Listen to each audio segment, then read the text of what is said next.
Good evening everyone. In this video, we will talk about the inheritance of two gene, जिसे हम Mendel का second law भी call करते हैं, जिसका नाम है लॉ ऑफ इंडिपेंडेंट असॉर्टमेंट। ठीक है, जिसमें जो गैमेट है वो इंडिपेंडेंटली क्या हो रहे हैं, सेग्रीगेट करते हैं और एट ए टाइम दो ट्रेट हमने मतलब साइंटिस्ट ने ली और उसका क्रॉस करवाया। ठीक है, इसी वजह से इसका नाम है dihybrid cross. Okay, di का मतलब होता है दो, मतलब दो डोमिनेंट ट्रेट को दो रिसेसिव ट्रेट के साथ क्या किया गया, हाइब्रिडाइज करवाया गया। ठीक है, the cross between two parent which differ in two pairs of contrasting character, जैसा कि इसको आप अच्छे से समझ सकते हैं यहाँ से। डाई हाइब्रिड क्रॉस में पेरेंट लिया राउंड येलो, ये डोमिनेंट पेरेंट है, रिंकल्ड ग्रीन प्लांट ये रिसेसिव पेरेंट है।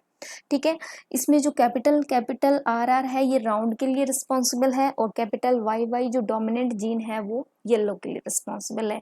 यहाँ पे स्मॉल आर आर ये रिंकल्ड के लिए रिस्पॉन्सिबल है और स्मॉल वाई वाई जो है वो किसके लिए रिस्पॉन्सिबल है, ग्रीन इफेक्ट के लिए है।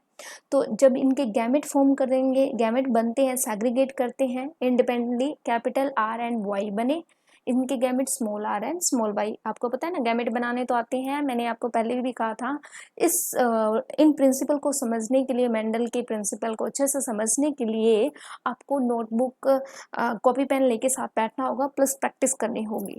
ठीक है, जैसा कि यहाँ पे दिया गया, ये सारी चीजें आप नोट डाउन करेंगे। F1 जनरेशन में आपको क्या मिलता है, capital R small R capital Y small Y, ये आपको हाइब्रिड मिला। जो क्या है, क्योंकि आपको पता है डोमिनेंट है वो अपने आप को हर हाल में एक्सप्रेस करवाएगा और रिसेसिव के एक्सप्रेशन को रोक देता है, इसलिए ये राउंड येलो मिला है हमें, जो कि बिल्कुल पेरेंट वन के जैसा है। क्लियर है। लेकिन जीनोटाइप में आप स्मॉल आर स्मॉल वाई भी देख रहे हैं, बट यहाँ पे डोमिनेंट ने ही अपने आप को एक्सप्रेस किया है। अब डाई हाइब्रिड क्रॉस में अब जब हम इनकी क्रॉसिंग करेंगे, सेल्फिंग करेंगे, इस कैपिटल आर स्मॉल वाई और कैपिटल वाई के साथ जब इनकी सेल्फिंग की जाएगी, देखो एक बार आपने क्या लिखना है, इनके गैमेट बनाओगे capital R capital Y.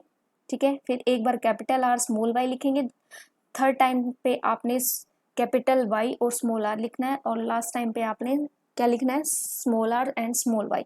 Same इसी सीक्वेंस में आप यहाँ पे नीचे लिखेंगे, सेम सीक्वेंस जो यहाँ पे बनाई है ना, सेम सीक्वेंस यहाँ पे 4 गैमेट बनाने हैं आपने इनके। क्लियर है।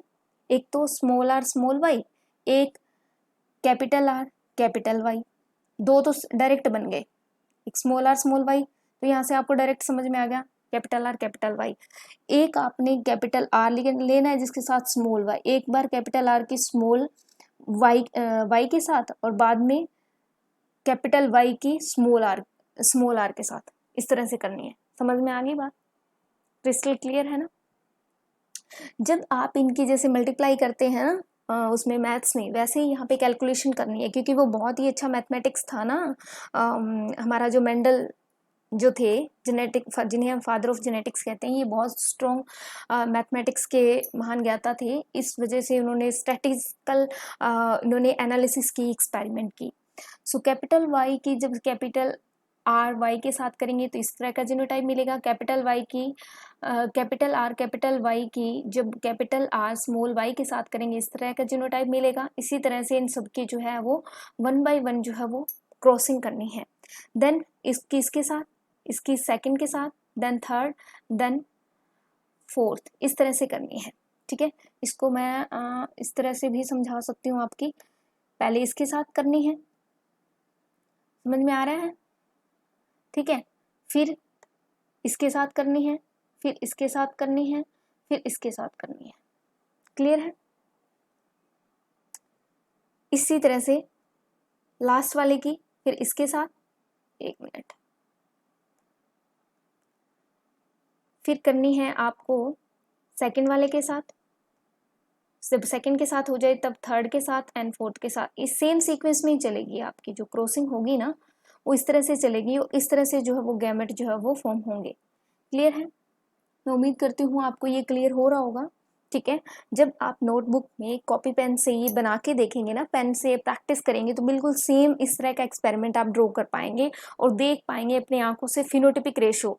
ये चीज़ें इसलिए डाली हैं ताकि आपकी अंडरस्टैंडिंग अच्छे से बन जाए। यहाँ पे आप काउंट कर सकते हैं 1 2 3 4 5 6 7 8 9 9 आप देख पा रहे हैं येलो आउट ऑफ 16। ये 16 बॉक्स है, मतलब 16 हो गए ना। एक की अगर इसके 4 के साथ करेंगे तो 4 बॉक्स तो ऊपर वाले, 4 नीचे, ठीक है।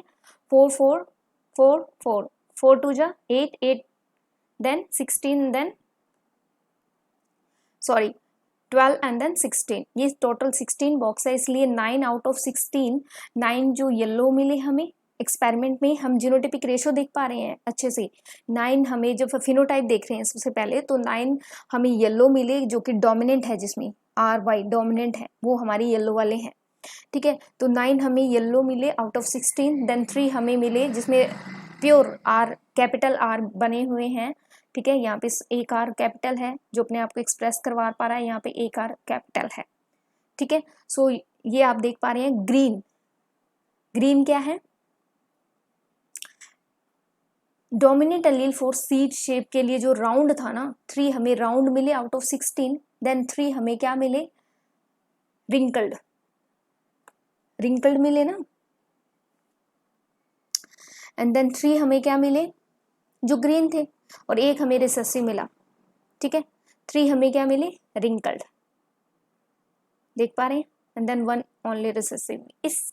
इस डायग्राम को, ये एनसीईआरटी का हूबहू 12th का डायग्राम है जो कि अंडरस्टैंडिंग के लिए डाला गया है। अगर आप घर से खुद से पेन कॉपी लेके बैठेंगे, प्रैक्टिस करेंगे, तो ये इस एक्सपेरिमेंट को आप कभी नहीं भूलेंगे। लॉ ऑफ इंडिपेंडेंट अशॉर्टमेंट इसे कॉल करते हैं। फिनोटिपिक रेशो 9:3:3:1 होती है। जीनोटिपिक रेशो जो है वो आपकी 1:1 होती है, ठीक है। और अगर डाई हाइब्रिड टेस्ट क्रॉस कैसा होता है? डाई हाइब्रिड टेस्ट क्रॉस का मतलब तो टेस्ट क्रॉस ही होता है। टेस्ट क्रॉस में हमने क्या स्टडी किया था पीछे कि हम क्या करते हैं, रिसेसिव पेरेंट की जो है वो हाइब्रिड से क्रॉसिंग कराते हैं। तो सेम वही बात हम यहाँ पे करेंगे। जो F1 हाइब्रिड हमें मिला था ना, कैपिटल R कैपिटल Y वाला, ये जो F1 हाइब्रिड हमें मिला था यहाँ पे, ठीक है, ये है हमारा F1 हाइब्रिड। इसकी हमने रिसेसिव पेरेंट यानी कि इसके साथ इसकी क्रॉसिंग करवा देंगे। किसके साथ करवा देंगे? इसके साथ। सॉरी, उल्टा कैसे हो गया? मतलब ये जो F1 जनरेशन का जो हमारे पास जीनोटाइप आया है, इसकी जब हम रिसेसिव पेरेंट से करवाएंगे ना क्रॉसिंग, इसको हम कॉल करते हैं डाई हाइब्रिड टेस्ट क्रॉस, ठीक है। Recessive green wrinkled P plant के साथ हम क्रॉसिंग करेंगे F1 की। ये हमारा जीनोटाइप है, गैमेट R स्मॉल y बनते हैं, आपको पता ही है। F1 हाइब्रिड जो कैपिटल R, ये आप हाइब्रिड लेंगे, ठीक है। एक तो कैपिटल R कैपिटल Y, एक कैपिटल R और स्मॉल y, ये एक में आप कैपिटल Y रखेंगे, स्मॉल r रखेंगे, और एक आपको बिल्कुल रिसेसिव लेना है, स्मॉल r स्मॉल y। तो आपको हमेशा फिनोटिपिक रेशो 1:1 ही मिलेगी। क्लियर है? Hope so it is crystal clear. Thank you.